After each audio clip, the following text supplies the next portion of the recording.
to 1882, with an 8-year span in between.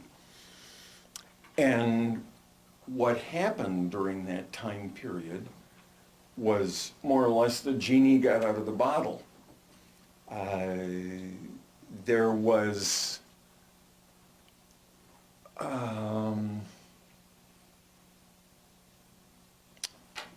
you had Blavatsky coming over to New York and meeting Olcott. Manfred Schmidt-Brabant claims that they were both directly under the tutelage of Christian Rosenkreuz for 3 years. And then starting the Theosophical Society. Now at the same time, Walt Whitman, or Emerson. Yeah, Ralph Waldo Emerson, his legacy had been picked up by Bronson Alcott and formed into the Concord School of Summer Philosophy for 10 years. And that was a tremendous Renaissance influence which affected European philosophy across the sea. Mary Baker Eddy sent her initial manuscript to be proofread by Bronson Alcott to see what he thought about it.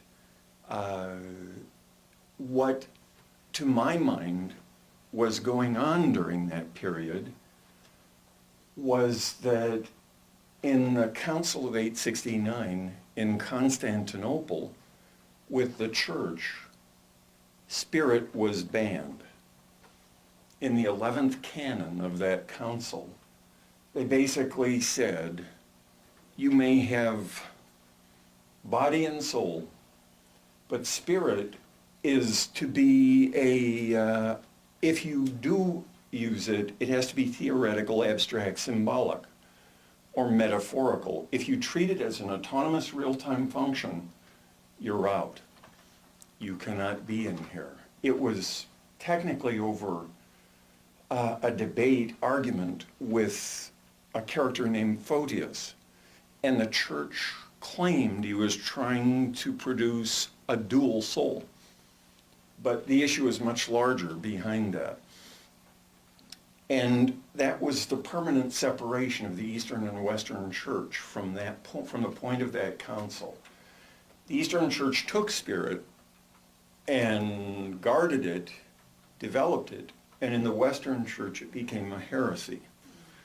And then shortly afterward, you had, especially around the 10th, 12th century, you had the tremendous emergence of dualism.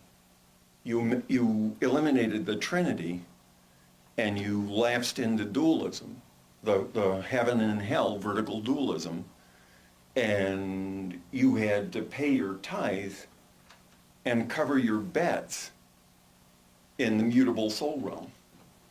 That was not guaranteed. Then after that vertical dualism, caught between heaven and hell, the scientific movement developed around the 14th century, and they slipped. They said, we're too smart for this stuff. We're not going to fall for this. But they created a horizontal dualism, the Cartesian split. The inner phenomena, the outer phenomena, nothing in between. The legacy of which we're still surrounded by today.